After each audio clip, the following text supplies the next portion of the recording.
Bonsoir à tous.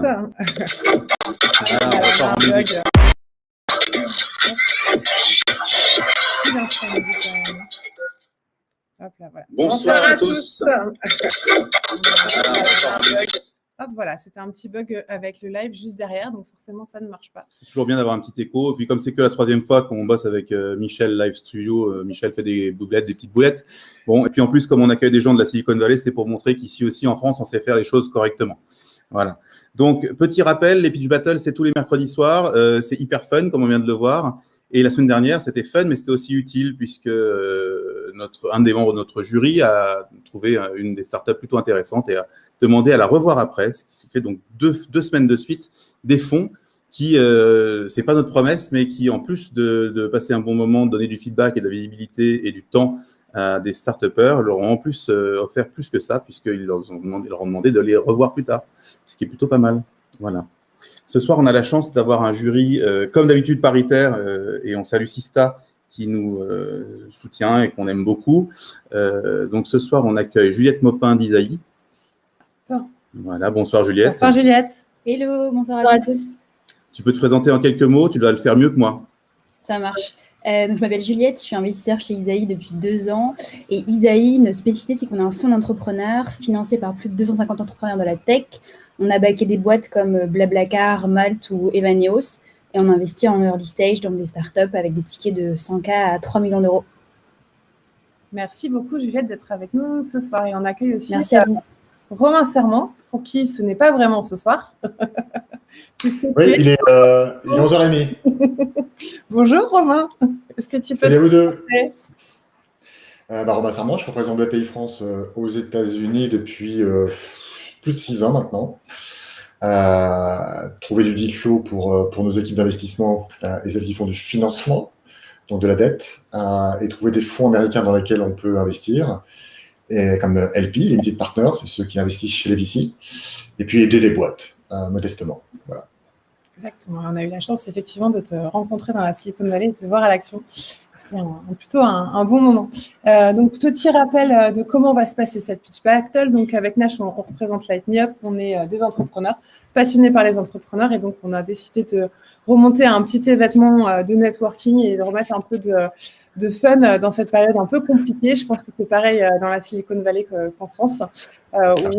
On se voit quand même beaucoup moins. Il y a beaucoup, au-delà des gestes barrières, le confinement ne permet pas aux startups de vraiment pouvoir pitcher, se présenter, etc. Et donc, du coup, aujourd'hui, on va accueillir 3 startups qui vont pitcher pendant plusieurs minutes. On a dit entre 5 et 7 minutes par startup maximum. Et ensuite, il y aura entre 10 et 15 minutes de questions si vraiment il y a beaucoup de questions et de feedback aussi. Donc, l'objectif, c'est comme pour les dernières pitch battles de rester le plus bienveillant possible, mais que les startups puissent profiter avec des choses à travailler éventuellement et puis à pouvoir derrière les accompagner dans une future levée de fonds. Voilà. Donc, on va accompagner. Attends, il y a du bruit quelque part. On va accueillir d'abord en première startup Hopways. Hop. Bonsoir à tous et merci d'être présents ce soir pour nous laisser présenter Hopways. Je vais essayer de partager mon écran. Oui. Anne, excuse-moi, avant, je vais juste faire un petit récap. Il y aura Hopways, donc ça sera honneur aux dames, ce sera toi en premier. Pardon. Ensuite, on aura Asphalt, Jean-François Dino, qui nous fait le plaisir de passer chez nous après avoir été lui-même à la tête du bras armé de l'investissement de Mobivia chez VID. Et puis, nous terminerons par WeCare avec Damien qui viendra pitcher. Donc, on ne sera pas que dans la mobilité ce soir, on sera aussi dans la santé. Voilà. Et donc, petit rappel avant de débuter, la semaine prochaine, nous aurons une soirée spéciale Impact. Voilà, même si l'impact nous concerne tous et qu'il y en aura aussi un petit peu ce soir. Voilà, c'était juste pour rappeler que si vous voulez vous connecter, tous les mercredis, il se passe des trucs super sympas, avec des bugs, avec du sourire, avec du soleil sur Silicon Valley. On est un peu jaloux. Et maintenant, Anne, c'est à toi et on va commencer cette soirée. Ok, écoutez, merci beaucoup. Je vais essayer, vous me dites si déjà vous arrivez à voir mon écran. Je propose à tous les autres intervenants pendant le pitch de couper leur micro pour pas qu'on ait de bruit de fond. Et on peut y aller. Donc, est-ce que vous m'entendez? Est-ce que vous voyez mon écran correctement? Tout à fait. Tu peux y Bon, aller. c'est super. Donc, je suis là pour vous présenter Hopways, qui est un service de chauffeur pour enfants que nous avons démarré à 3, il y a maintenant un peu plus de 2 ans. Alors, vous allez dire pourquoi un chauffeur pour enfants? Eh bien, c'est très simple. Je pense que Naché et Lodi le savent bien. Avoir des enfants, c'est aussi se déplacer énormément avec eux et pour eux, pour l'école, pour les activités. Et le tout cumulé, ça représente une vingtaine de jours par an, ce qui en France représente le nombre de jours de congés annuels. Donc, c'est beaucoup. Et on n'a pas toujours de solution alternative une fois qu'on a épuisé les amis, les babysitters qui n'ont pas forcément de voiture, et les taxis et VTC qui sont très bien pour les déplacements d'adultes, mais on ne peut pas changer un enfant de chauffeur tous les jours, et le service n'est pas complètement adapté. C'est la raison pour laquelle on a créé ce service avec pour mission de conduire et d'accompagner les enfants tous les jours et en toute sécurité. Tous les jours, c'est important parce qu'on a vu notre service évoluer de l'accompagnement aux activités à l'accompagnement scolaire. Et la sécurité, c'est le cœur de ce qu'on veut pour les enfants, c'est ce que demandent tous les parents. Donc, on a construit un service qu'on voulait simple pour les parents, sécurisé et rassurant, et c'est ce que font nos chauffeurs qui sont à l'écoute des parents, qui vont respecter leurs consignes et qui ne vont jamais laisser l'enfant seul quoi qu'il arrive. Donc, plus qu'un chauffeur, c'est le meilleur d'un chauffeur et d'une nounou, en gros. Mais ce service est toutefois réalisé par des professionnels expérimentés, qui sont des VTC, que l'on sélectionne, que l'on évalue, dont on supervise les premières courses, qui sont toujours en compagnie de quelqu'un de l'équipe, d'un chauffeur avec lequel on travaille depuis longtemps, ou d'un parent qui est client depuis un petit moment. On vérifie évidemment les profils, l'assurance, le casier judiciaire, le permis professionnel, et ils ont tous un contrat par lequel ils s'engagent à accompagner les enfants d'une famille tout au long de l'année scolaire pour éviter que l'enfant se retrouve avec un inconnu. En revanche, du côté des familles, c'est beaucoup plus simple et rapide. Une fois que le parent a rempli un formulaire en expliquant son besoin, à quelle fréquence il a besoin d'un chauffeur, à quel endroit, on lui propose un abonnement. Donc, par exemple, si c'est pour aller tous les matins à l'école ou en revenir, il va avoir pour toute l'année scolaire, alors en début d'année, c'est 36 semaines à venir, mais aujourd'hui, c'est quelques-unes de moins. Mais à partir du moment où il démarre, il sait que son contrat va courir jusqu'à la fin, qu'il aura tous les mois la même facture, qu'il aura tout le temps le même chauffeur et qu'il y a une équipe disponible pour répondre à toutes ces demandes. Actuellement, depuis 2018, on a 164 chauffeurs et on travaille majoritairement en Île-de-France. On a commencé un petit peu en région, mais on souhaite s'étendre et avoir une présence renforcée en région. Et c'est la raison pour laquelle on fait appel à vous aujourd'hui. On vous présente notre situation. Donc, on a eu une évolution assez constante de notre activité en termes de demande, de nouveaux clients et de trajets réalisés, sauf pendant la période du Covid où on a complètement arrêté, l'école étant interdite, nos trajets aussi. Mais on a bien redémarré en septembre et on est assez optimiste sur la suite de l'année. Ce qui a beaucoup changé depuis 2018, c'est l'utilisation que font les parents du service. C'est-à-dire que on est passé d'un service occasionnel à un service du quotidien. Actuellement, on a un panier moyen annuel par client qui est autour de 4 100 €. Ça fait autour de 410 € par mois comme budget. Et on peut estimer qu'un nouveau client va générer en moyenne 12 000 € de revenus sur 3 ans. Ça, c'est pour vous donner un petit peu comment se composent nos revenus. Le modèle économique est assez simple, il est classique comme tous les acteurs VTC, c'est-à-dire qu'on prend une marge sur le coût du chauffeur par rapport au tarif de l'abonnement proposé aux clients. Le marché, alors il y a 8 millions de familles dont les 2 parents travaillent, donc c'est vraiment le cœur de notre clientèle. Elle est assez CSP+, comme beaucoup de clients parisiens. On a 40% de nos familles qui sont des familles divorcées. C'est sur elles que pèsent le plus les déplacements des enfants, puisque une semaine sur 2, l'école peut se retrouver assez éloignée. Et on commence à avoir des enfants présentant un handicap léger, pour lesquels nos prestations sont remboursées par la MDPH ou par Île-de-France Mobilité. Ce marché, certains d'entre vous le connaissent bien, s'ils connaissent la mobilité, c'est 4,2 milliards d'euros en poids économique pour le marché des VTC en France et 50 milliards dans le monde, avec une croissance qui ne descend pas en dessous de 10% par an. On a été accompagné parce qu'on est rentré dans le monde de la mobilité un petit peu par hasard avec un vrai besoin auquel on voulait répondre, et on a été accompagné par VID, dont Jean-François faisait partie à un moment, le Move Lab, France Mobilité, et plus récemment on a intégré le fondeur programme de la station F, et cette année on a eu nos 2 premiers partenaires B2B qui sont Intermutuel Assistance et Oui SNCF. Intermutuel Assistance, c'est l'assisteur des plus grosses assurances en France. Donc quand un parent ou un enfant a des difficultés de déplacement et qu'il s'agit d'emmener un enfant à l'école au quotidien, ils vont faire appel à nous pour réaliser ces prestations.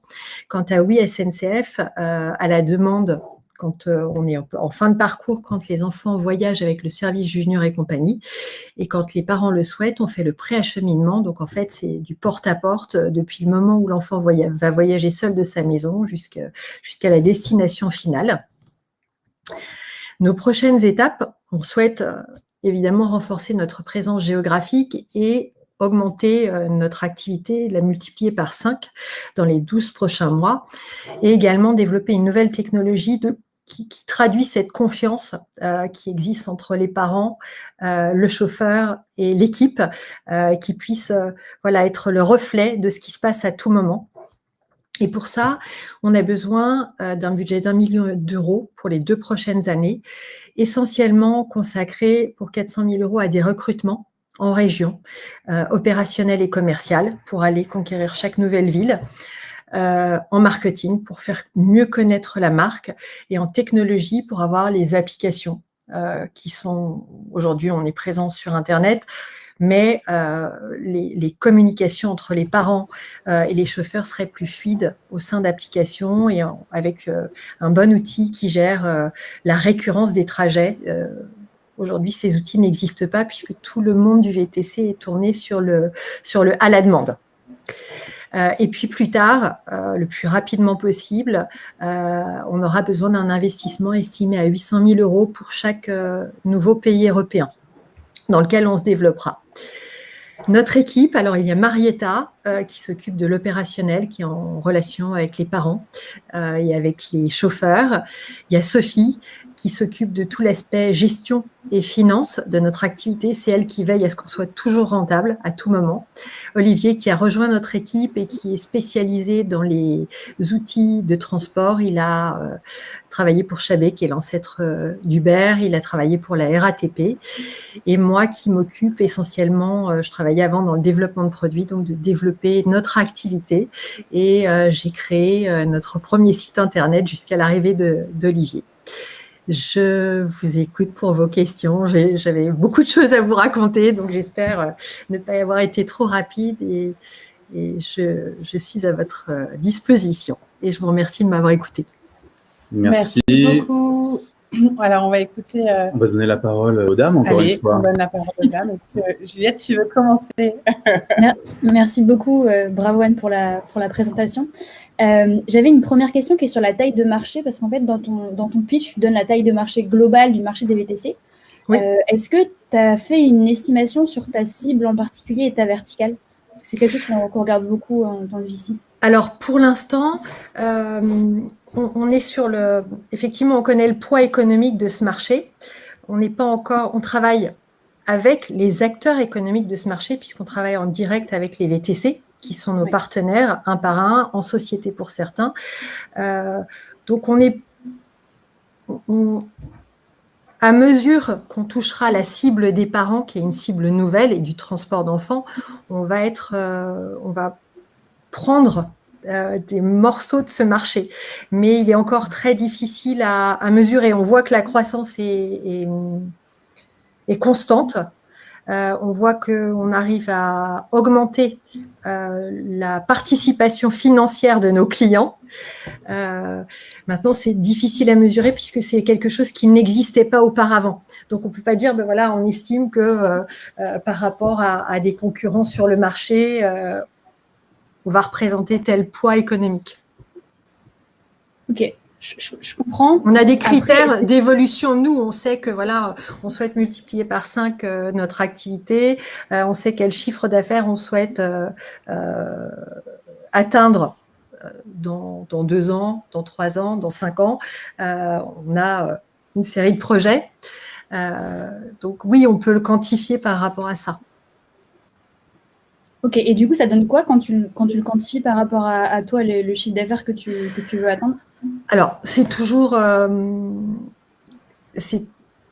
une projection. Par exemple, nous, notre chiffre d'affaires qu'on souhaiterait atteindre d'ici 3 ans, c'est une vingtaine de millions d'euros. Mais il faut qu'effectivement, on ait pu réaliser les investissements, qu'on ait pu s'étendre géographiquement et qu'on ait correctement réalisé les opérations de marketing et les implantations locales. Ok. Et sur votre GMV, c'est quoi le take rate que vous prenez? Pardon? La marge que vous prenez sur Alors, le volume. Aujourd'hui, on est à 40% de marge. Ok. Et par rapport à la moyenne, on a augmenté dans le temps. Ok. Les VTC, c'est quoi la moyenne de la marge d'une application de VTC aujourd'hui sur le marché? Alors, c'est autour de 20%. Ok. Plus ou moins. Ok, donc c'est hyper significatif pour vous, c'est top. Ok. J'ai une autre question, puis après je laisse la parole à Romain. Ma question, c'est sur l'acquisition de clients. Comment vous faites aujourd'hui et est-ce que vous avez une estimation du coût d'acquisition d'une famille? Alors aujourd'hui, on s'est développé avec 0 coût d'acquisition. On n'a pas fait de marketing parce qu'on avait la chance de développer une activité toute nouvelle.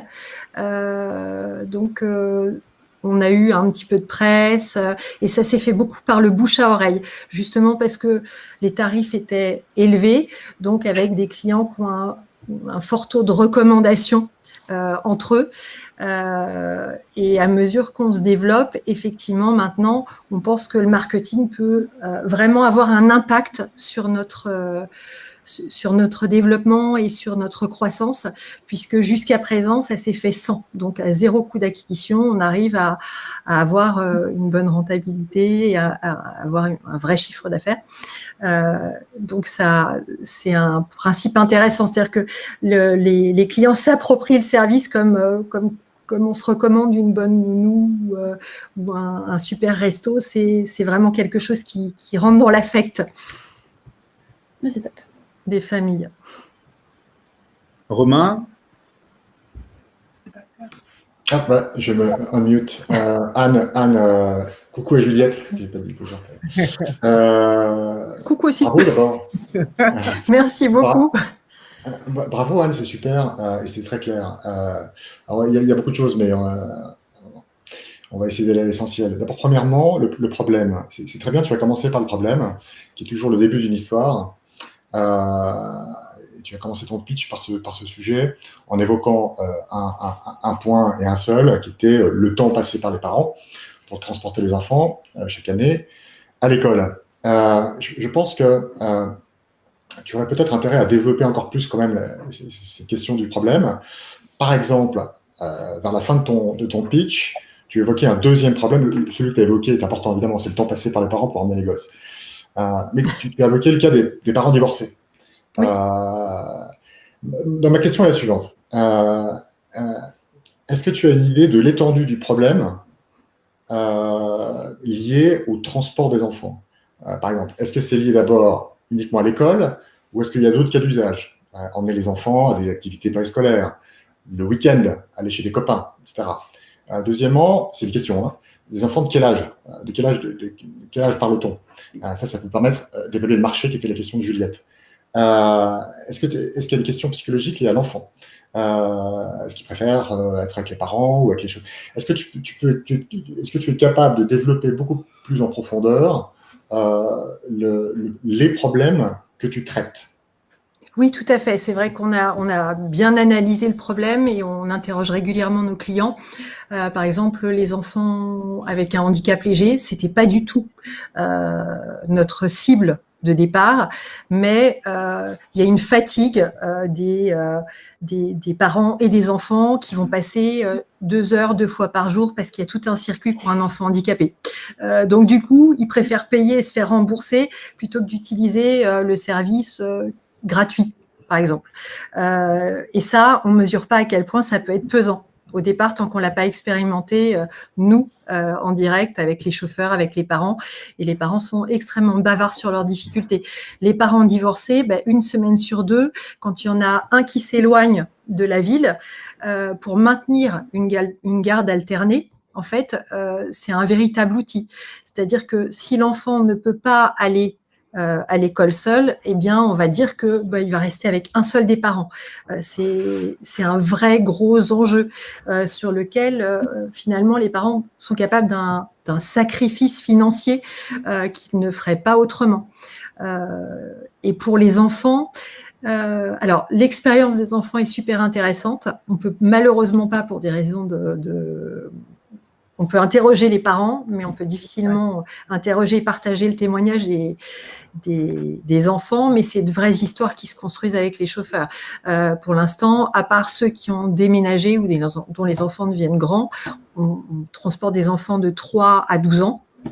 Avec le matériel qu'il faut, et ça c'est le gros de ce qu'on fait, de plus en plus de quotidien, mais on a commencé par les activités extrascolaires qui étaient pour nous l'angle d'attaque. On pensait que c'était le besoin le plus important, et finalement, depuis 1 an, depuis la mise en place des abonnements, on a de plus en plus de demandes scolaires, de 4 à 5 fois par semaine, puisque je vois là arriver des questions, donc le taux de répétition, la fréquence d'utilisation.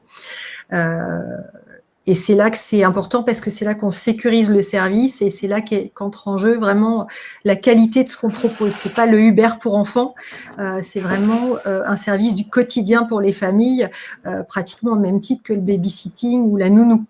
Ce qui est tout nouveau. Donc, on prend le relais pour des enfants, par exemple, qui grandissent, qui vont avoir 6-7 ans. Il n'y a plus besoin de la nounou, mais ils ne peuvent pas pour autant se déplacer seuls, même pour faire un petit kilomètre. Désolé, voilà. Super. J'ai plus que 2 minutes et j'ai encore des questions. Pardon. Mon deuxième point, c'est que tu fais le marketplace avec de l'offre et de la demande. La demande, Oui. c'est avec les parents pour transporter les enfants. L'offre, c'est les chauffeurs. Ce qui est invisible, va tout de suite remarquer, normalement, c'est que toi, tu es sur un modèle où les chauffeurs sont engagés au même moment. Pour aller à l'école, typiquement, donc en France, je sais pas, de 8h à 8h30, un truc comme ça. Oui. Et puis le retour à 16h, un truc comme ça, pour le goûter. Donc la question de l'offre, c'est-à-dire le nombre de chauffeurs disponibles, va être un énorme sujet. D'où ma question, Juliette l'avait abordée à très juste titre, mais elle va être fondamentale. Comment tu onboardes des chauffeurs d'un côté? Tu en as 164 aujourd'hui, donc comment tu as fait? Il faudra que tu expliques un petit peu les leçons et le playbook que tu en tires. Comment tu vas faire pour recruter non pas 200 de plus, mais 200 000 de plus pour toute l'Europe. Tu parles du marché français, arrête de parler du marché. Oui, c'est vrai. Non, mais en fait, on n'est pas uniquement sur le marché français, ça c'est clair. Et Voilà, mais je comprends, c'est normal, c'est normal. Mais, et putain, tu peux parler de l'Europe à la fin, c'est très bien. Mais bon, très vite, il faudra que tu parles de comment tu vas aller chercher des chauffeurs, pourquoi un chauffeur va rejoindre ton service, et comment tu vas onboard et à quel prix à scale, et comment tu vas onboarder les parents. Le go-to-market. Donc, comme ça manquait un petit peu dans ton pitch. Effectivement. C'est dommage. Je suis sûr que tu as la réponse, mais il faut vraiment en parler. Mais voilà, effectivement, ça, je peux le développer. En fait, un chauffeur par enfant, alors que Uber, c'est un chauffeur pour 30 clients dans la journée. C'est vrai. C'est vrai. Alors, pour les chauffeurs, c'est intéressant parce qu'on les paye beaucoup plus, puisque c'est pas, il y a un cœur de service, on leur paye un cœur de service qui réalise 500 mètres ou 6 km, en fait, ils vont être payés le même tarif. Et les courses sont, par exemple, dans Paris, assez courtes. Et par ailleurs, on leur offre un revenu assuré sur 10 mois de l'année. Donc, ils savent qu'en travaillant sur 2 créneaux dans la journée, et le reste du temps, ils peuvent être sur les plateformes comme ils veulent, ils ils optimisent en fait ce qu'ils gagnent sur ce temps-là. Et en plus, ils peuvent prévoir et compter sur ce revenu. Ce qui est super important dans des périodes de crise comme on les a vues aujourd'hui, il suffit de sortir dans la rue et de voir combien de chauffeurs attendent des clients, même en ayant toutes les plateformes. Il y a moins de tourisme, il y a bien. Les chauffeurs avec lesquels on travaille depuis un petit moment sont très contents de savoir que ils ont ces 2 créneaux-là et que ce revenu-là ne disparaît pas, sauf évidemment à ce qu'on interdise les déplacements des enfants. Et effectivement, un des investissements dont on a besoin, c'est d'optimiser l'enchaînement des courses. Donc ça, c'est le côté technologie et le remplissage des véhicules, parce qu'on peut transporter plusieurs enfants qui vont dans un même voisinage au même endroit et aussi enchaîner, parce que les écoles ne commencent pas et ne terminent pas toutes à la même heure. Donc j'espère avoir répondu à peu près à la question. Ok. Juste, on va conclure par une question qui nous est posée en ligne. Peut-être que Romain, tu pourrais aider. A priori, il y a Upskip Drive qui vient de lever 1 million aux États-Unis sur un service similaire. Alors, pourquoi est-ce qu'aujourd'hui, il n'y a rien de ce type en Europe? Romain ou Juliette, est-ce que vous avez la réponse? Et est-ce que c'est simplement une question de taille de marché? Oui, ou est-ce que Upwise est la solution? J'ai pas d'enfant, donc je connais pas le service. Premièrement. Deuxièmement, très vite, s'ils ont levé 8 millions, c'est rien, ils viennent juste de commencer. Troisièmement, je pense que la clé, c'est le playbook. Anne, si j'avais un conseil, c'est super. Hein, c'est vraiment... essaye de les débaucher des gens qui ont bossé pour Uber. Oui. Effectivement. La clé dans ton business, c'est le playbook. D'ailleurs, quand tu vas ouvrir de nouvelles villes, il faudrait que tu expliques à ce moment-là au VC pour les tours suivants. Hein, quel est ton playbook? Comment tu as fait pour, en Ile-de-France, onboarder des chauffeurs et des familles?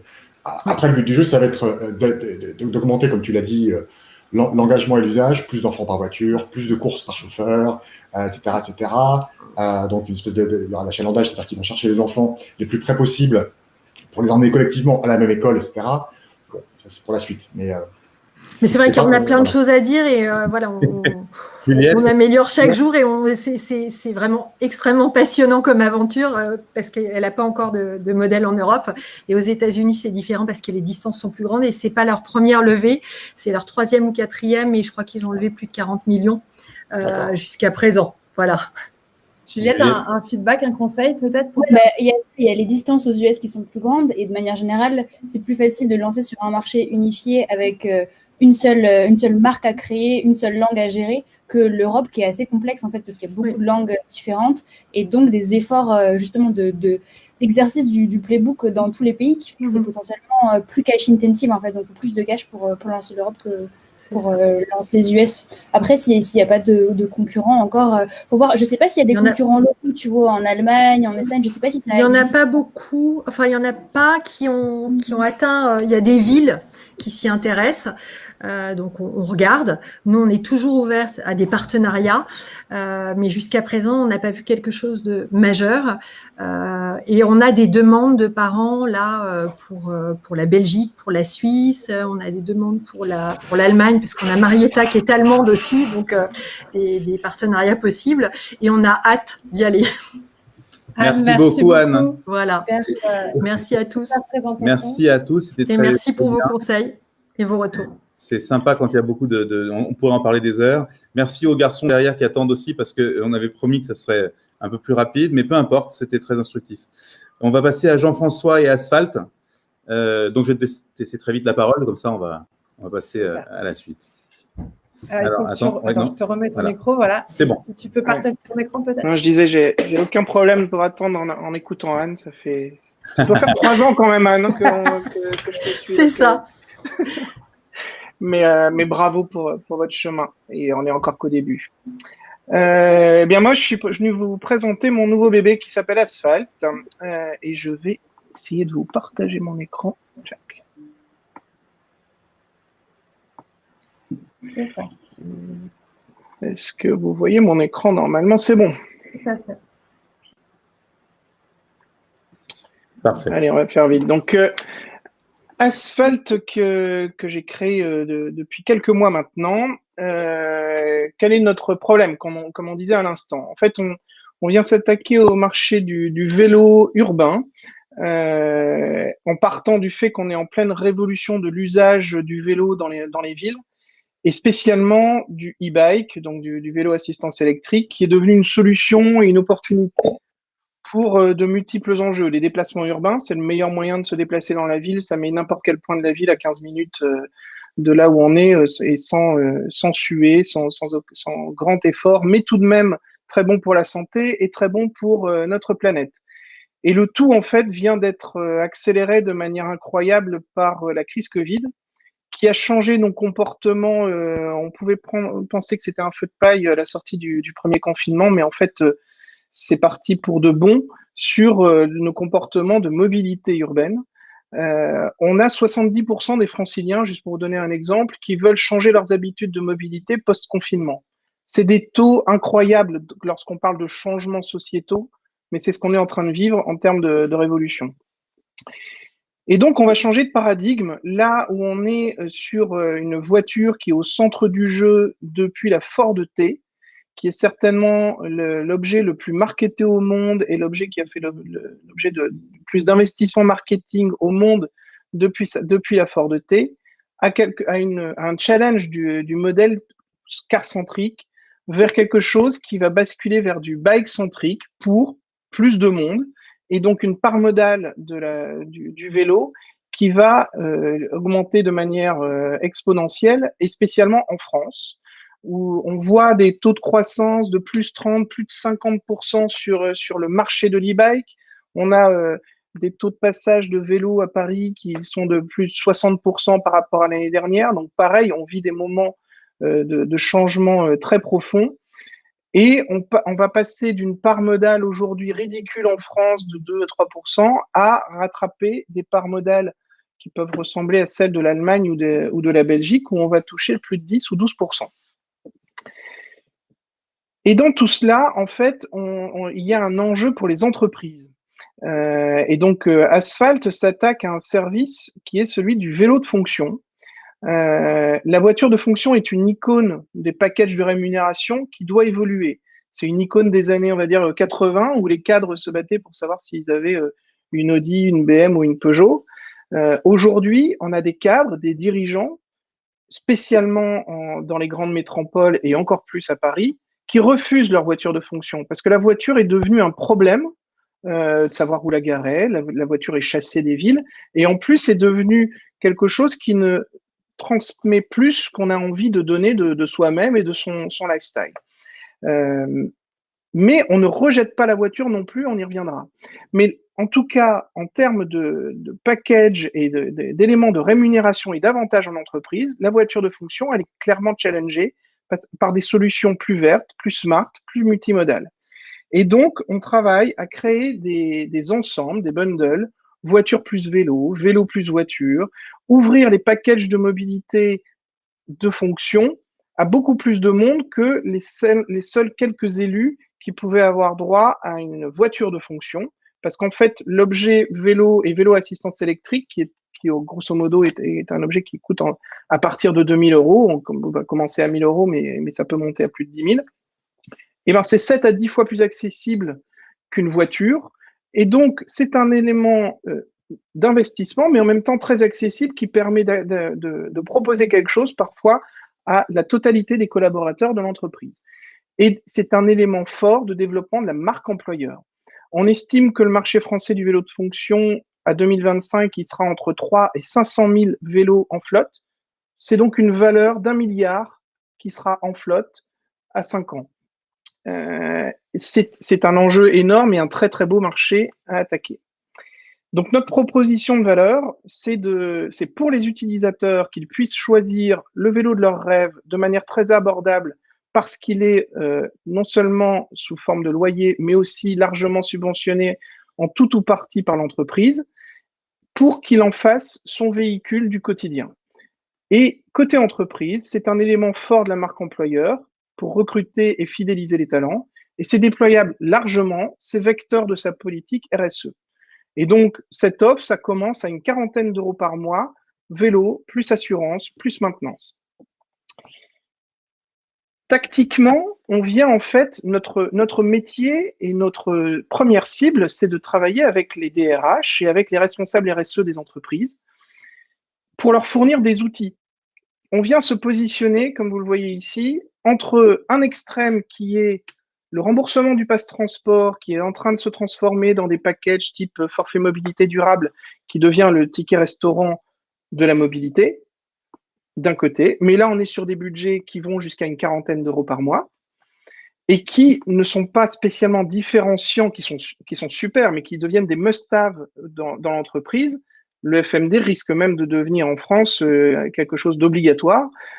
Et donc, ça n'est pas différenciant en termes de marque employeur. C'est un très bon socle.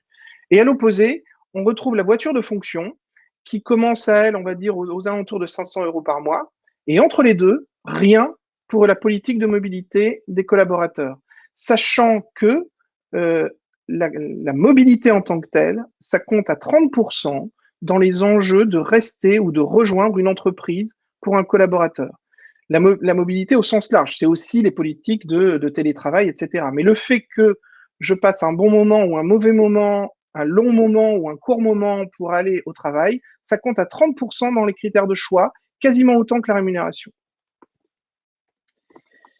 Et donc, on vient créer ces produits, ça commence avec le vélo, mais on crée aussi d'autres produits en montée en gamme, mais aussi avec des mix entre le vélo et la voiture. Je vais y revenir. Donc, pour vous donner une idée de produit, un Brompton, qui est la star des vélos pliants que vous pouvez mettre dans un placard ou ranger sous un bureau. Vélo très, très parisien pour tous ceux qui n'ont pas de garage ou de box pour les ranger. Ça va commencer à une quarantaine d'euros par mois. Vélo, assurance, maintenance incluse. Avec une répartition 40 euros, 20 euros employeur. Sachant que tout cela fait l'objet d'un crédit d'impôt en France, 25% des sommes engagées par l'entreprise sont déductibles des impôts. Ou alors un vélo iconique comme le Cowboy, un vélo connecté, on va être dans un budget d'une cinquantaine d'euros par mois pour les salariés. On a développé une gamme complète. On traite le vélo exactement comme la voiture de fonction, c'est-à-dire qu'on ne vient pas amener un vélo standardisé. Le marché du vélo, il s'est restructuré en 2 années. Il y a 2 ans encore, en Europe et spécialement en France, un e-bike, c'était quelque chose qui était accroché derrière les camping-cars des seniors et qui n'avait pas une image très reluisante. Aujourd'hui, c'est devenu l'objet le plus sexy et convoité. On a vidé les stocks mondiaux au déconfinement des stocks mondiaux d'e-bike. On a des marques qui deviennent iconiques. On a un marketing qui ressemble très fortement à celui de l'automobile, avec des segments et des usages totalement différents. Des vélos pour aller conduire les enfants à l'école ou pour aller faire les courses, des vélos un peu plus show-off, des vélos rapides, des vélos pour la ville, des vélos pliants ou multimodales pour prendre le bus, etc. etc.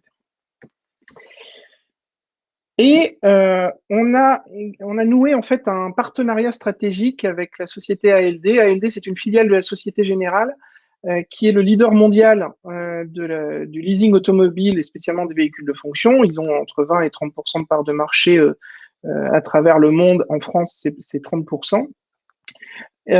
Non seulement, en fait, on a un accord exclusif avec eux, c'est-à-dire que eux distribuent notre offre auprès de leurs clients. Et donc, les vélos de fonction distribués par ALD sont powered by Asphalt. Nous, on distribue également en direct et on crée des produits en commun. Et donc, là où le vélo ne suffit pas, on a la possibilité de faire des packages où vous rajoutez des jours de voiture à votre vélo. Donc, vous avez un vélo pour tous les jours et puis vous pouvez avoir un crédit de 30 jours de voiture, ça coûte 80 euros par mois, que vous pouvez activer pour les week-ends, les vacances. Donc, à partir de 2 jours, mais ça peut être plusieurs semaines, en réservant votre voiture, un jockey vient vous l'amener chez vous la veille et vient vous la rechercher chez vous le lendemain. Tout cela inclut également tout le service associé, donc le financement, les assurances, les services aux employeurs, donc tout ce qui va être reporting, les éléments de paye, la gestion de la flotte, etc. Donc là-dessus, on a notamment pas mal de tech développé. On a été, et j'ai été m'entourer des meilleurs du secteur sur le sujet. Alors, avoir baigné dans la mobilité pendant 5 ans, je dois avouer que ça m'a un petit peu aidé. Mais on a réussi, en fait, à réunir le leader du leasing automobile, les leaders de la maintenance pour tous ces vélos, des leaders de la distribution, parce qu'on a des accords de distribution avec notamment Decathlon et les marques Between pour leurs vélos. En fait, le haut de gamme de Between et l'entrée de gamme de ce que l'on peut proposer. Et on monte en gamme jusqu'à des vélos de très haut de gamme, comme les Stromer, qui sont un peu les Porsche ou les Lamborghini des vélos, qui vont toucher à plus de 10 000 euros. On propose des packs d'équipements. Donc, il y a des équipements de sécurité, aussi bien pour le vélo que pour le cycliste, des équipements de confort pour le transport, des équipements pour l'entreprise avec les moyens de garer son vélo, de le réparer, de regonfler les pneus, etc. Et la phase suivante, le dernier étage de la fusée, c'est d'accompagner le lifestyle de ces nouveaux utilisateurs, parce qu'on n'est pas qu'une marque de leasing et pas qu'une marque de leasing de vélo. On vient accompagner les cyclistes. On y reviendra après, mais c'est que cette marque a aussi une vocation B2C et d'accompagner ce changement de vie qui demande aussi des services et des produits pour bien l'utiliser. Donc, comment ça se passe? On signe des contrats cadres avec les entreprises. Jean-François, excuse-moi, je te coupe. On va arriver à la fin des 7 minutes. Oui, je suis presque au bout. Je suis presque au bout. On signe des contrats cadres avec les entreprises, soit directement, soit indirectement. Les commerciaux, les 200 commerciaux d'ALD France l'intègrent à leur offre pour le distribuer. On sélectionne ensuite, on accompagne les utilisateurs pour trouver leur vélo, c'est ce qu'on appelle le bike planning. On leur livre le vélo et ils ont une app compagnon qui les a suivis depuis le choix de leur vélo pour les amener dans leur usage et leur pousser des services et des produits au bon moment. Modèle économique, 3 sources de revenus, le négoce à l'achat des vélos, le package de services sur lequel on a des commissionnements et le travail sur la valeur résiduelle. C'est un modèle économique assez classique du monde du leasing de véhicules. On a réuni une très belle équipe pour ce projet avec moi-même en tant que fondateur, Nice en CFO, Alexandre CTO, Camille qui nous a rejoint et qui va nous rejoindre pour le commerce et Tanguy sur les opérations. On fait un peu parler de nous ces dernières semaines parce qu'en fait on est sur un time to market très important et le vélo a le vent en poupe, donc on est un petit peu partout dans la presse ces dernières semaines. On amène des atouts par rapport à certains concurrents déjà lancés sur le sujet, c'est qu'on a une gamme exhaustive, des marques en exclusivité, on a un accompagnement profond de nos employeurs, je ne vais pas m'étendre là-dessus. Je viens pas chercher des sous ce soir parce qu'on a bouclé notre premier tour d'amorçage, mais on va aller rechercher des sous en 2021. On est en pleine période de boost commercial. Le but avec notre partenaire ALD, c'est de prendre le leadership de ce marché qui décolle dès cette année et de travailler au déploiement international. Et j'ai terminé. Merci beaucoup. Jean-François. Désolé, on t'a un peu pressé. Romain, est-ce que tu veux prendre la parole en premier pour éventuellement poser des questions, donner des feedbacks? Merci Jean-François. Mais j'y connais rien au leasing donc j'ai pas compris ton modèle de financement. Le financement de vélos. En fait, on achète les vélos, on les fait refinancer par une banque qui, pour le coup, est ALD filiale de la Société Générale. Là-dessus, on a un gain d'achat au négoce. Ensuite, on a une marge sur tous les services d'entretien, d'assurance, etc. pendant les 3 années de leasing. Et on a un engagement de rachat du vélo au bout des 3 années à un prix convenu au moment où on le fait refinancer par notre financeur. Et tout le jeu, c'est de gagner de l'argent en revendant le produit d'occasion. D'accord, donc si je comprends, c'est... Et toi, tu rembourses mensuellement ou whatever ton financeur? Un vélo à 1 500 $. En fait, moi, je revends le vélo à mon financeur qui lui, se fait rembourser par mon client. D'accord, ok. Donc, tu n'as pas de working capital si tu scales. Je n'ai pas de CAPEX. Ok, d'accord. Qu'est-ce qui empêche aujourd'hui les entreprises tout simplement de faire une espèce, ça fait longtemps que je suis parti de France, mais je me souviens de la carte orange, d'offrir à leurs salariés un abonnement Lime, un abonnement Jump, je ne sais pas s'il y a Jump en France, mais des vélos type un libre-service électrique. Rien. La seule chose, rien du tout. La seule chose, c'est qu'en fait, on est en train de vivre un moment où comme la voiture est challengée, ton véhicule personnel est quelque chose d'important. Et t'accrocher, moi le premier, j'avais un véhicule de fonction pendant des années. Aujourd'hui, j'ai un très beau vélo. Et en fait, avoir ton véhicule par défaut, ton véhicule propre, c'est une chose importante. Ensuite, pour la marque, l'employeur, c'est beaucoup plus fidélisant de dire ta voiture, celle que tu utilises tous les jours, ou ton vélo, celui que tu utilises tous les jours, il appartient en fait à l'entreprise. Et donc, c'est dans les moyens de fidélisation. C'est un peu comme le challenge de nous dire pourquoi est-ce que c'est pas mieux que l'entreprise aide juste à l'achat. Bah oui, mais ce qu'il y a, c'est qu'une fois que tu l'as acheté, tu quittes l'entreprise, tu es avec ton vélo ou avec ta voiture. Là, tu as ce lien parce que l'entreprise te met à disposition un véhicule qui est renouvelé très régulièrement avec le véhicule de ton choix. Mais bien sûr que les forfaits existent par ailleurs. Peut-être. Juliette, peut-être. Ah. Ouais, moi j'avais une question. T'as pas trop parlé de la. Enfin, déjà, bravo pour le pitch et bravo pour le time to market qui est hyper bon. T'as pas trop parlé des autres acteurs sur le marché. Moi, j'ai vu Zenride notamment, qui a une approche un peu similaire, mais qui est pas sur des vélos, qui est sur une marque propre, je crois, si je dis pas de bêtises. Non, c'est une approche très similaire.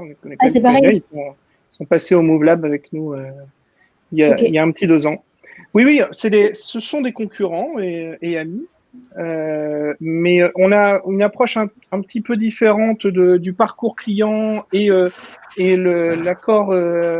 Un point marquant c'est l'accord que j'ai avec ALD qui fait que je suis aussi distribué par eux, que tu connais mon financeur, tu sais quelle banque va financer ton vélo en fait quand tu rentres dans le sujet. Et comme on va parler de sujets de scale et de gros volumes pour les entreprises, ils aiment beaucoup avoir un vrai gestionnaire de flotte en face d'eux, en fait. Ok, d'accord. Et je vais reprendre un peu la question de Romain sur la partie B2C, parce que toi, tu dis que c'est un avantage pour l'employeur d'avoir les vélos en propre parce que ça garde un lien avec l'employé, une forme de dépendance.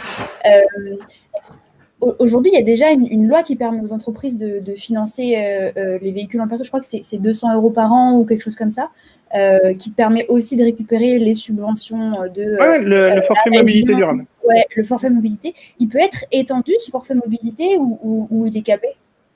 Il est capé à 500. Il va passer à 500 € en janvier. Ok.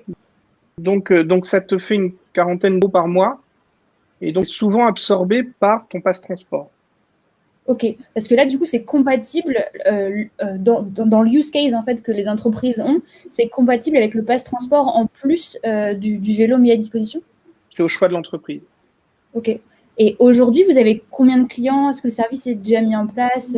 C'est quoi le taux d'utilisation? Voilà, le service est en place. Ça fait quelques mois qu'on a démarré, donc je communique pas encore sur les chiffres. Zenride est parti devant et exécute très bien. On a nos premiers vélos qui arrivent sur la route ce mois-ci et on a signé nos clients depuis un mois, mais je suis en train de former les 200 commerciaux d'ALD à notre offre. Ok, d'accord. Et chez tes clients... vas-y.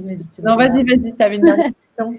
Non, j'avais une question justement sur tes clients. C'était quoi tes cycles de vente et est-ce que tu signes tous les clients que tu vas démarcher ou est-ce que justement il y en a qui préfèrent avoir des solutions alternatives pour comprendre un peu le mindset des boîtes aujourd'hui? Il y a un peu de tout. On est 3-4 acteurs qui commencent à être un peu référents sur le sujet, donc on est souvent challengés. Et la bataille se fait plutôt sur le niveau de service que sur le prix en tant que tel.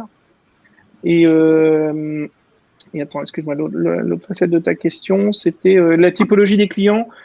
C'est des entreprises qui ont des gros enjeux de fidélisation de leurs talents. Donc, en fait, c'est les gens qui font la course à la best place to work, les premiers, les early adopters, c'est ceux-là. Donc, dans les petites structures, c'est plutôt des structures de conseil, de com, etc., là où tu as des gros turnovers. Et dans les grosses structures, c'est plutôt les structures financières enfin, celles qui ont le plus de mal à attirer les talents, au final. Ok, merci. Merci beaucoup. Merci Jean-François. Merci à tous les deux. On va passer maintenant, on va changer, on va plus être dans la mobilité. On va donner la parole à donc WeCare et Damien, à qui il faut donner la parole avec le son. C'est mieux avec le son. Avec le son, c'est mieux. Voilà. Et Damien, juste pour info, on a un hard stop de la part de nos amis californiens pour qui ça va être l'heure d'aller travailler quand même. Parce que c'est matin. Romain, à 45, donc tu as 25 minutes devant toi. Donc voilà. Okay. Donc, 7 minutes pour pitcher et après le maximum de questions. Et Damien, tu n'es pas tout seul. Oui, d'ailleurs, on n'a pas présenté. Exactement, je suis accompagné de Ben, mon CTO, et on en parlera un petit peu tout à l'heure pour se présenter, mais voilà, en tout cas, je vais faire en sorte d'être le plus concis possible au niveau du timing, de manière à ce qu'on puisse enchaîner sur les questions. Est-ce que tu peux partager ton écran? Bien sûr. Comme ça, je vais pouvoir l'afficher. Super. Hop. Et te voilà en ligne. C'est OK pour tout le monde, vous voyez bien? Très bien.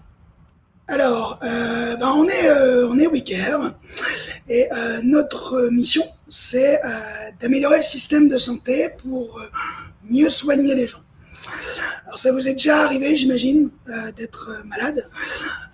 C'est vrai qu'on se sent faible, on a mal, et on a tendance à se sentir seul. Et il suffit de regarder la liste de tout ce qu'il y a à faire pour se rendre compte que ça demande pas mal d'énergie pour aller mieux.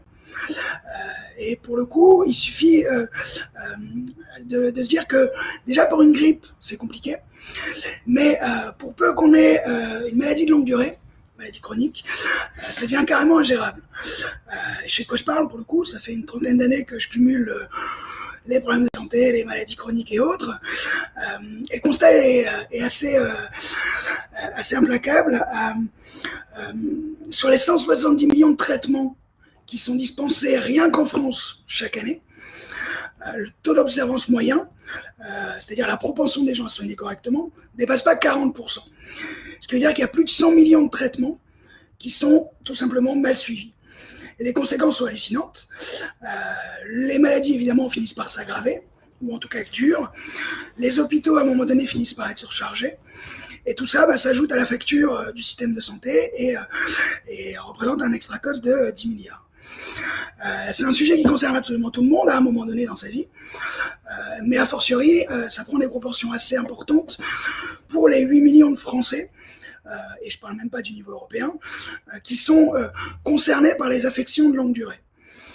C'est pour ça qu'on a créé WeCare Companion, qui est une application qui repense complètement la gestion en matière de santé, qui anticipe et simplifie toutes les étapes du parcours de santé, les rendez-vous médicaux, la dispensation des traitements, la livraison des médicaments, les renouvellements et toute la phase de suivi des traitements.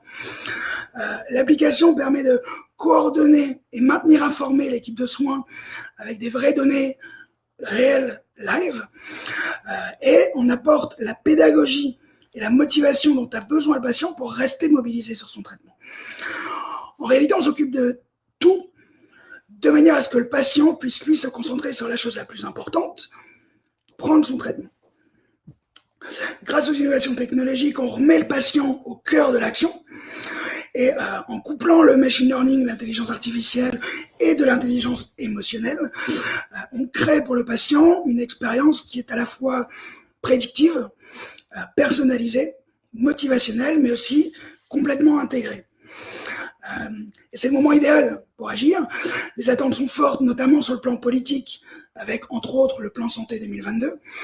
La réglementation est prête et harmonisée au niveau européen, ce qui sera un atout pour nos déploiements futurs. Et les usages sont matures, y compris sur les franges les plus âgées de la population. Donc, in fine, tout le monde est prêt.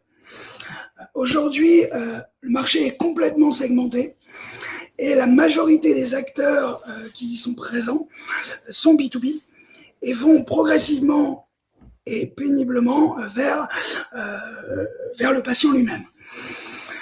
Nous, on pense qu'il faut opérer un changement de paradigme. On crée un écosystème qui repose sur la réalité et les difficultés de la vie des gens.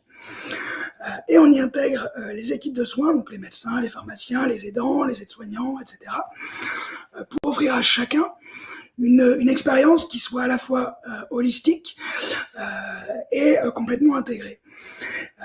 Si on améliore ne serait-ce qu'1% de ce problème, ça équivaut à changer la vie de 600 000 personnes en France et générer 80 millions de chiffre d'affaires potentiel.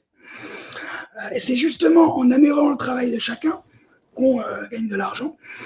Aujourd'hui, les pharmaciens et les médecins, pour qui on crée de la valeur en leur dégageant du temps, en leur donnant enfin accès à des données de suivi réelles qui leur permettent de prendre des meilleures décisions au quotidien, et en leur offrant des nouvelles perspectives dans leur façon d'exercer. Mais demain, les infirmiers, les assurances, les labos, les ambulances, même pourquoi pas par la suite les diététiciens, les coachs sportifs, tout est dans l'absolu possible en matière de santé, pour peu que ça va dans le sens du bénéfice du patient. Compagnon est déjà en route, en vue du lancement des applications pour les patients et les pharmacies en début d'année. On engage en ce moment des partenariats avec des associations de patients pour construire le socle des utilisateurs. On enchaînera par la suite avec du marketing, cross-hacking et autres. On négocie également des accords avec les groupements de pharmacies pour faciliter le déploiement en officine. Et on travaille d'ores et déjà avec les médecins pour concevoir l'application qui leur sera déployée un peu plus tard dans l'année.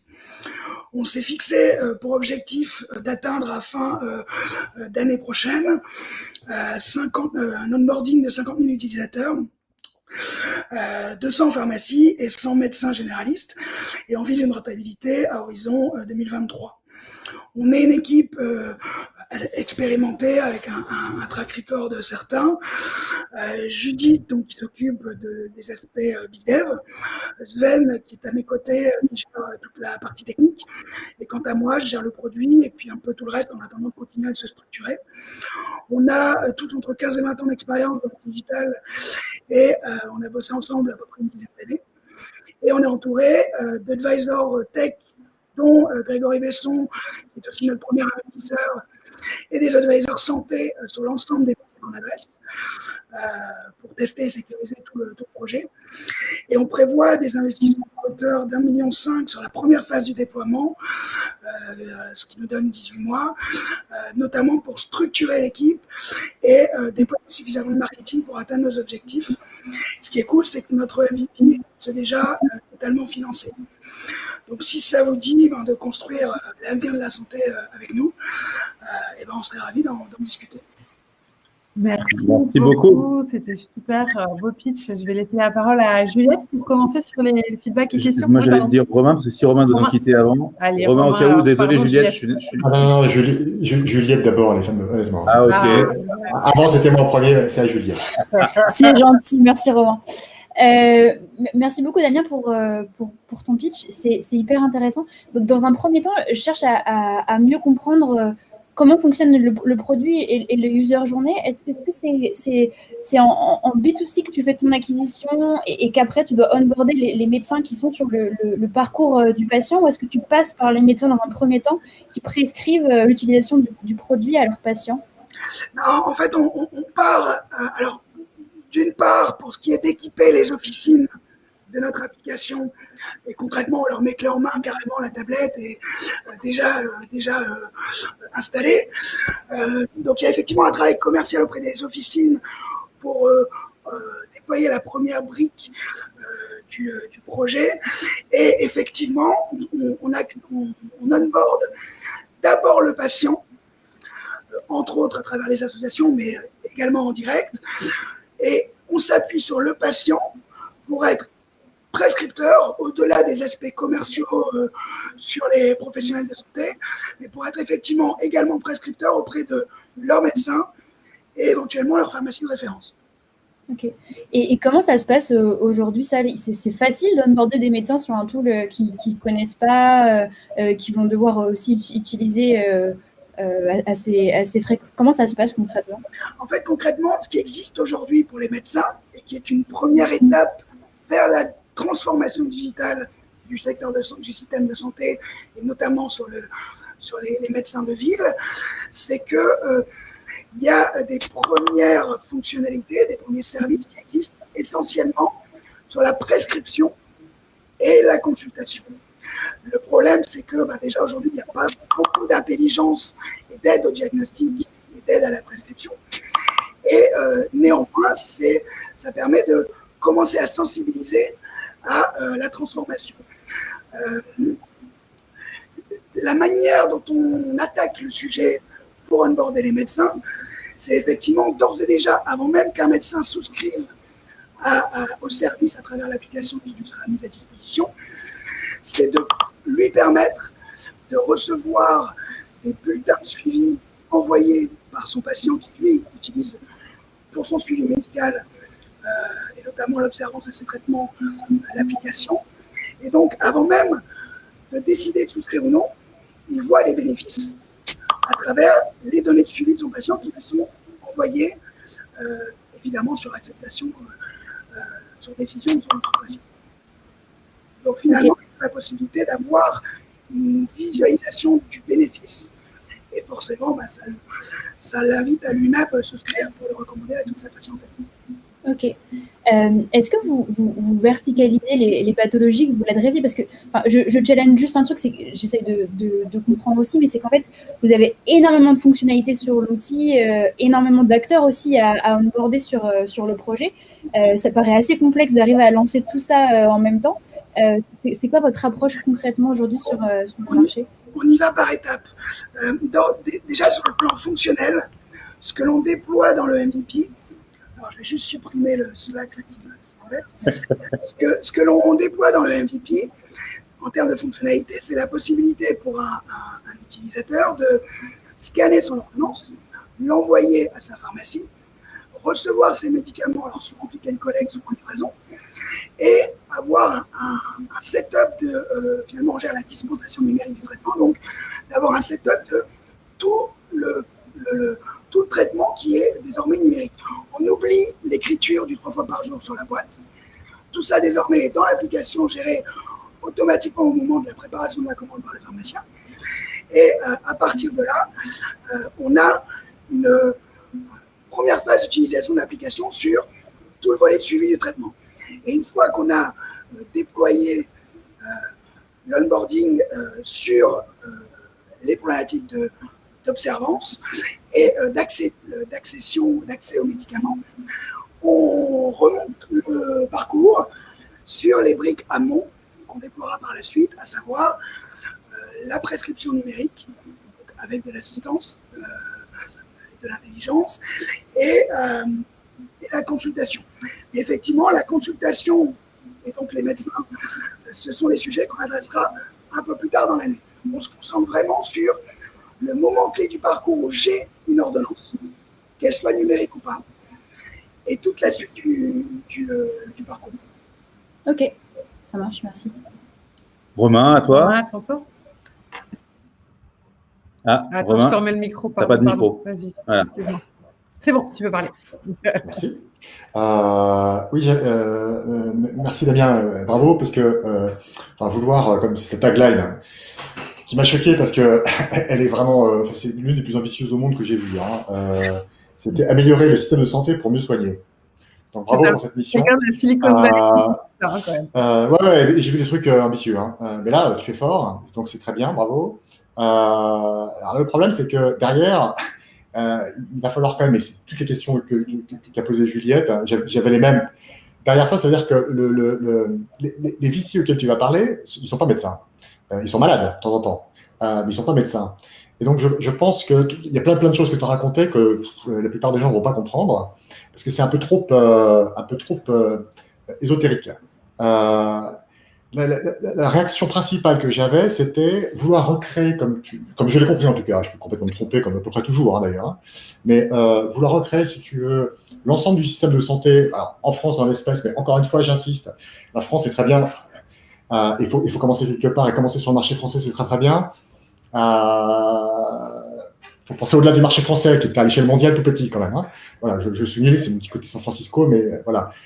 Mon point suivant, comme Juliette, je pense pas me tromper pour Juliette, j'avais pas très bien compris très concrètement, non seulement ce que ça signifie pour le patient, la valeur ajoutée de ton application pour le patient, et éventuellement pour les acteurs du système de santé, et par quoi tu allais commencer. Parce que j'ai eu le sentiment, je pense, comme Juliette, que tu allais commencer par tout, donc les médecins, les pharmaciens, les hôpitaux, et je ne sais quoi. Et on sait très bien que, ce qui est le cas pour tout le monde, pour les startups, c'est juste impossible. C'est un peu plus intéressant sur la fin, quand tu as répondu d'ailleurs à Juliette. Je pense qu'il faut quand même que tu le remettes tout de suite dans ton pitch, sinon tu vas perdre les gens. C'est mon avis, je peux me tromper. C'est d'expliquer hyper concrètement la valeur que tu apportes dans les 3 prochains mois, enfin pour ton MVP ou plus, whatever.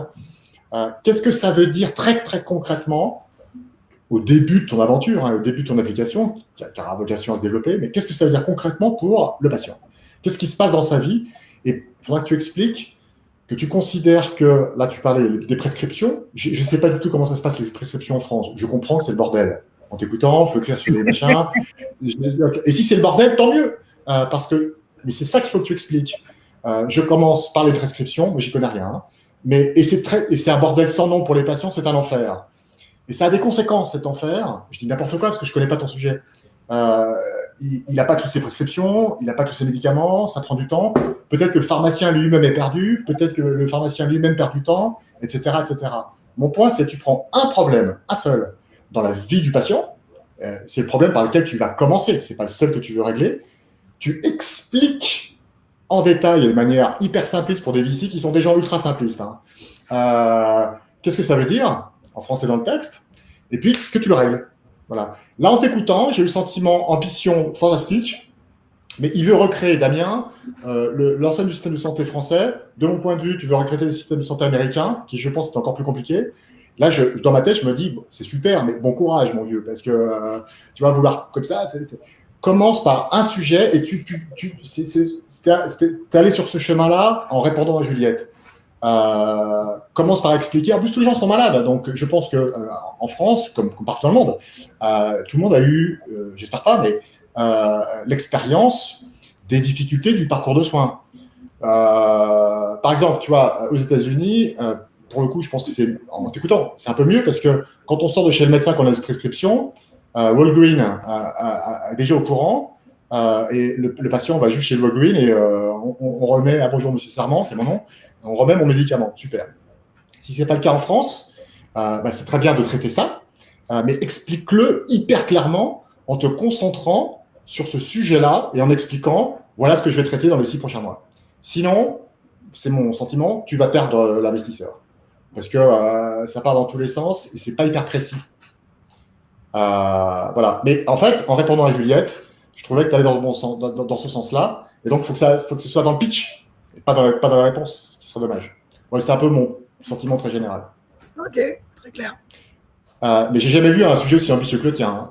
C'est top. Et les systèmes de santé c'est l'un des secteurs industriels où tu as le plus de choses à faire parce que c'est là où il y a le moins de productivité. Donc tu as entièrement raison de vouloir t'attaquer à ces sujets-là. Merci beaucoup. On arrive à la fin de cette troisième pitch battle. Peut-être pour conclure, Juliette, Romain, est-ce que vous voulez nous donner un petit mot, des conseils, des choses à retenir pour nos pitchers? Juliette, je te laisse commencer. Essayer de pitcher à un enfant de 5 ans, en fait. Je pense que c'est le plus simple. C'est exactement ce que Romain disait tout à l'heure. En fait, en tant que VC, on est très peu verticalisé. On voit des boîtes B2C, B2B, Deep Tech, AI, whatever. Et en fait, plus vous simplifiez le message, mieux c'est. Et après, on rentrera ensemble dans le détail sur les questions. Merci beaucoup, Juliette. Romain? Alors, Juliette a totalement raison, comme toujours. 5 ans, c'est peut-être encore 4 ans et demi, tu vois. Bon, elle a raison. Elle a raison. Racontez une histoire. Donc, commencez par ce que vous avez à peu près fait, par le problème. Et mettez des anecdotes sur le problème. Parce que qu'il s'agisse du vélo, de la mobilité en ville, bien sûr des problèmes de santé que malheureusement beaucoup de gens ont, plus ou moins gravement, les enfants pour les emmener dans les écoles. Le VC auquel vous allez parler, il va se reconnaître dans ce que vous faites. C'est sa vie quotidienne. Donc, parlez du problème et de manière, comme l'a dit Juliette, hyper simpliste, mais très précise et très complète. Et les gens qui vous écouteront, ils vont vous comprendre parce que c'est les problèmes qu'ils ont eux-mêmes. Voilà. Donc, insistez énormément sur les problèmes. Et le deuxième dernière remarque, que je trouve très rarement en fait dans les pitchs français, pas que français d'ailleurs, mais go-to-market. C'est très bien d'avoir, c'est super. Donc vous maîtrisez bien le problème, c'est super. Maintenant, personne au monde ne connaît votre produit. Alors on appelle ça marketing, mais il faut être plus précis avec les investisseurs. Comment vous allez faire en sorte que les gens sur le marché vont vous connaître. Donc, quand on fait des transports en voiture, comment vous atteignez les chauffeurs, comment vous atteignez les familles. Dans ton cas, Damien, comment tu touches, si tu choisis les pharmaciens, comment tu vas aller aborder les pharmaciens, très concrètement, avec une vraie roadmap, une vraie logique. Quel est l'intérêt du pharmacien? Pourquoi le pharmacien il serait sur ton application? Même chose pour le patient, etc. Développer beaucoup cet aspect des choses, ce qu'on appelle les channels de distribution.